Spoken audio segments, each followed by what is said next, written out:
Hello students, welcome back to our new video. तो आज की इस वीडियो में हम लोग पढ़ने वाले हैं संपूर्ण किताब के टॉप 25 इंपॉर्टेंट क्वेश्चंस जो कि 2 से 3 नंबर में आप लोग के एग्जाम में पूछे जाते हैं।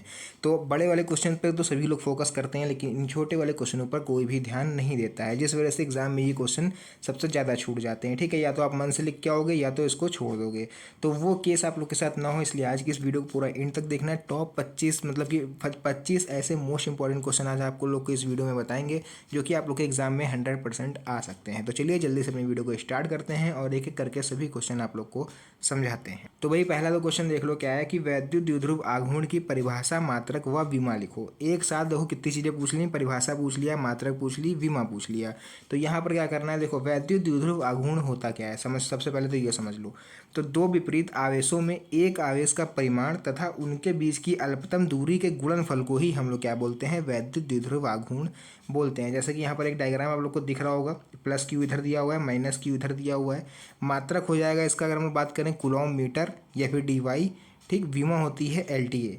इसका फॉर्मूला आप लोग या तो लिख सकते हो P is equal to 12 × Q या तो P इक्वल टू 2QL। ठीक, तो ये दो इसके फॉर्मूले होते हैं, या फिर आप दोनों में से कोई भी एक लिख दोगे तब भी सही रहेगा, है एक ही चीज़ है। ठीक है, तो ये इस तरह से हमारा जो वैद्युत द्विध्रुव आघूर्ण था उसकी परिभाषा भी हमने आपको बता दी, सूत्र भी बता दिया, मात्रक भी बता दिया और उसकी बीमा भी बता दी। तो चलिए बढ़ते हैं अपने नेक्स्ट क्वेश्चन की तरफ।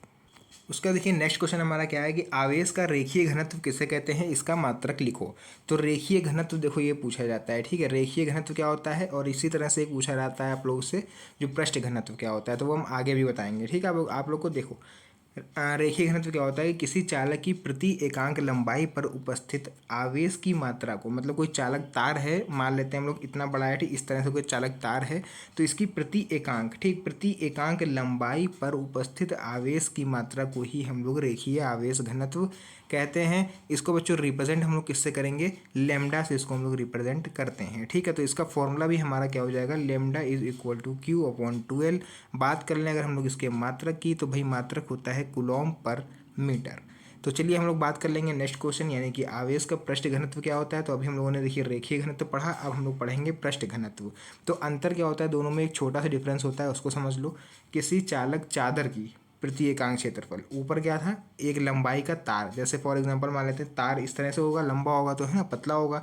लेकिन यहाँ पर जो बात करी जा रही है वो चादर की बात करी जा रही है, और ऊपर जो बात करी गई थी वो एकांक लंबाई यानी कि तार की बात करी गई थी। ठीक है, तो चादर मतलब कि आप लोग को पता होगा उसका एरिया ज़्यादा होगा, सरफेस एरिया जो होगा उसका ज़्यादा होगा, क्योंकि चौकोर में होगी वो, है ना। तो यहाँ पर एक आयताकार चीज़ के बारे में बात करी जा रही है। इसके प्रति एकांक क्षेत्रफल पर उपस्थित आवेश की मात्रा को आवेश का पृष्ठ घनत्व कहते हैं। इसे हम लोग सिग्मा से प्रदर्शित करते हैं। सिग्मा आप लोग का ये बना हुआ है, इसका फॉर्मूला हो जाएगा sigma is equal to Q/A।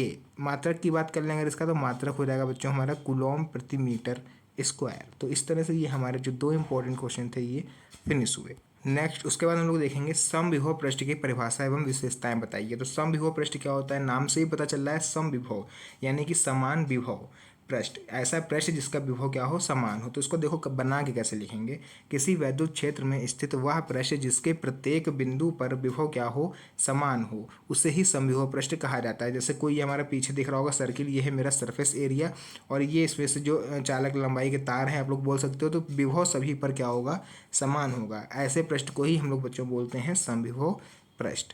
Clear हुआ। तो चलिए इसकी विशेषताएं भी हम लोग देख लेते हैं, क्या क्या इसकी विशेषताएं होती हैं।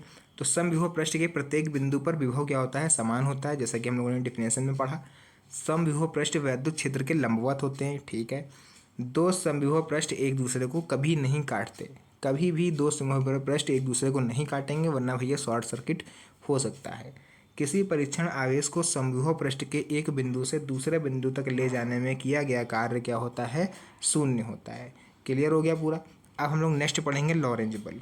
लॉरेंज बल क्या है, अब बहुत से लोग सोच रहे होंगे सर ये हमारे सिलेबस में नहीं है, हमारे कोर्स में नहीं है। तो भाई ये जो क्वेश्चन है लॉरेंज बल, ये 2023 में भी पूछा गया था, तब भी ये सिलेबस में नहीं था, लेकिन फिर भी उन लोगों ने ये क्वेश्चन दिया।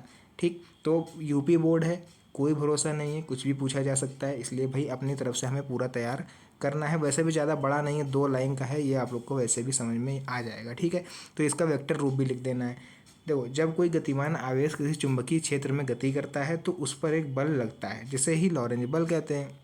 अगर कोई चुंबकीय क्षेत्र है उसमें कोई भी गतिमान आवेश अगर वर्क कर रहा है, कार्य कर रहा है, तो भाई उसमें क्या जो बल फोर्स पीछे प्रोड्यूस हो रहा होगा वही हमारा बल कहलाता है लॉरेंज बल। फॉर्मूला हो जाएगा इसका F is equal to Q V V sine theta. अगर वेक्टर रूप में पूछा है हमसे तो F ऊपर वेक्टर लग जाएगा, क्यू वी वी हो जाएगा, ठीक। साइन थीटा यहाँ से कैंसिल आउट हो जाएगा, तो ये हो जाएगा बच्चों हमारा वेक्टर रूप। तो इस तरह से ये 5 क्वेश्चन हम लोगों ने कंप्लीट कर लिए। उसके बाद हम लोग देखेंगे एम्पियर का परिपथीय नियम क्या होता है। तो भाई देख लो एम्पियर का परिपथीय नियम क्या होता है।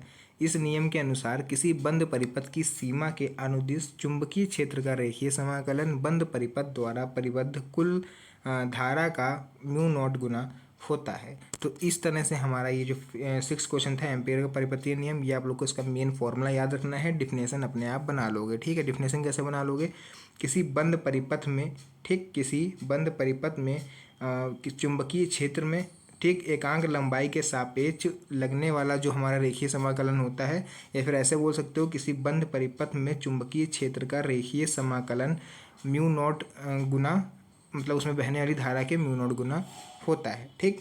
तो इस तरह से आप लोग इसकी डिफिनेशन भी बना सकते हो। नेक्स्ट उसके बाद है वैद्युत चुंबकीय तरंगें क्या हैं, इनके गुण लिखिए।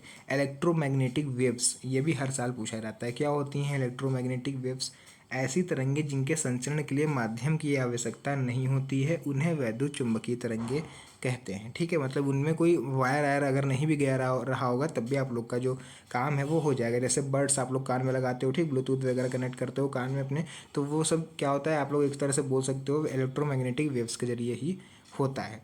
उन्हें वैद्युत चुंबकीय तरंग कहते हैं, ठीक है। एक एग्जाम्पल के थ्रू हमने आप लोग को बताया। इसमें वैद्युत क्षेत्र तथा चुंबकीय क्षेत्र एक दूसरे के लंबवत कंपन करते हैं। गुण क्या होगा, इसकी विशेषताएं जो होती हैं, ये तरंगे प्रकाश के वेग से चलती हैं, बहुत ही तेज़ गति से चलती हैं, इनके संचरण के लिए माध्यम की आवश्यकता नहीं होती, इनकी ऊर्जा वैद्युत तथा चुंबकीय क्षेत्र में विभाजित होती रहती है, ये तरंगे त्वरित आवेश कणों द्वारा उत्पन्न होती हैं। क्लियर हुआ यहाँ तक। तो चलिए हमारा सबसे इंपॉर्टेंट क्वेश्चन पूरे इस PDF का सबसे इंपॉर्टेंट क्वेश्चन आ चुका है, स्वप्रेरण गुणांक की परिभाषा तथा मात्रक। तो देख लो भाई कैसे करेंगे इसको। इसकी सबसे पहले हम लोग इसको देखो 2 तरह से पूछ सकता है, तो स्वप्रेरण गुणांक पूछेगा या तो स्वप्रेरकत्व पूछेगा, ठीक है। 2 चीज़ें पूछेगा, लेकिन आंसर आप लोग को सेम यही वाला लिखना होगा। किसी कुंडली का जो स्वप्रेरण गुणांक होता है वो कुंडली में चुंबकीय फ्लक्स ग्रंथिकाओं के बराबर होता है, जबकि कुंडली में क्या हो, एकांक धारा प्रवाहित हो रही हो, मतलब धारा प्रवाहित हो रही होगी तब जो फ्लक्स में हमारी जो चेंज होगा उसी के जो स्वप्रेरण कुंडली है वो उसके बराबर होगा। यानी कि फॉर्मूले की बात करें तो L is equal to E upon delta I upon delta T, ठीक। Delta I upon delta T मान लेते हैं अगर हम लोग जब 1 होगा यानी कि एकांक होगा तो L इज इक्वल टू ई हो जाएगा, ठीक। इसका मात्रक होता है हेनरी। मात्रक इसका जरूर पूछा जाता है, स्टार्टिंग के जो क्वेश्चन होते हैं आप लोग के बहुविकल्पीय उसमें ये पूछा जाता है मात्रक, तो हेनरी याद रखना। वीमा क्या हो जाएगी, ml2t-a-2। तो चलिए हमारा इसी तरह से 9th क्वेश्चन आ चुका है। अन्योन्य प्रेरण गुणांक की परिभाषा तथा मात्रक लिखिए। क्या होता है अन्योन्य प्रेरण गुणांक, इसको भी 2 तरह से पूछेगा। अन्योन्य प्रेरकत्व वो पूछ लेगा, ठीक। एक दूसरे के पास रखी 2 कुंडलियों के बीच अन्योन्य प्रेरण गुणांक द्वितीय कुंडली में फ्लक्स ग्रंथिकाओं की संख्या के बराबर होता है, जबकि प्रथम कुंडली में एकांक धारा प्रवाहित हो रही है। उसी से मिलता जुलता क्वेश्चन है, बस उसको हम लोग वहाँ L से रिप्रेजेंट कर रहे थे और इसको यहाँ पर M से रिप्रेजेंट करेंगे, ठीक। इसका आप लोग को देखोगे फॉर्मूला हो जाएगा M is equal to E2 upon delta I upon delta T. यहाँ पर भी देख लो जब delta I upon delta T is equal to 1 हो जाए तो M is equal to E2 हो जाएगा। मात्रक दोनों के हेनरी रहते हैं क्योंकि दोनों ही एक तरह से प्रेरकत्व काम कर रहे हैं, बीमा दोनों की ही सेम रहती है। उसके बाद क्वेश्चन नंबर 10 आप लोग देखोगे, लेंस के अपवर्तन के लिए न्यूटन का सूत्र लिखिए, प्रयुक्त संकेतों का अर्थ समझाइए। तो ये 1 नंबर क्वेश्चन है। देखो न्यूटन का सूत्र क्या होता है लेंस के लिए, x1.x2 is equal to f1.f2। तो x और ये f है क्या, तो x हमारा हो जाएगा प्रथम फोकस से वस्तु की दूरी, x2 हो जाएगा द्वितीय फोकस से वस्तु की दूरी, और f1 f2 हमारा फोकस दूरी है ही। ठीक है, तो आज की इस वीडियो को हम लोग यहीं 10 क्वेश्चन पर एंड करते हैं, लेकिन अभी इसमें 15 क्वेश्चन और बचे हुए हैं। आप लोग को हम इसका दिखा दे रहे हैं आगे का PDF, ये देखिए आप लोग देखोगे तो और बचे हुए हैं, वो हम आप लोग को नेक्स्ट वीडियो में बताएंगे, क्योंकि इस समय फ़ोन की बैटरी मेरी डाउन होने वाली है, वरना ये भी वीडियो अपलोड नहीं हो पाएगी। तो आज की इस प्यारी सी वीडियो को यहीं पर एंड करते हैं, लेकिन एक चीज़ और, अगर आप लोग को इसका PDF चाहिए तो आप लोग कमेंट में लिखना, जो नेक्स्ट पार्ट आएगा उसमें हम इसका पूरा PDF अपलोड कर देंगे। तो चलिए आज की इस वीडियो को यहीं पर एंड करते हैं, मिलते हैं नेक्स्ट किसी और इंटरेस्टिंग मज़ेदार वीडियो के साथ। तब तक के लिए धन्यवाद, जय हिंद।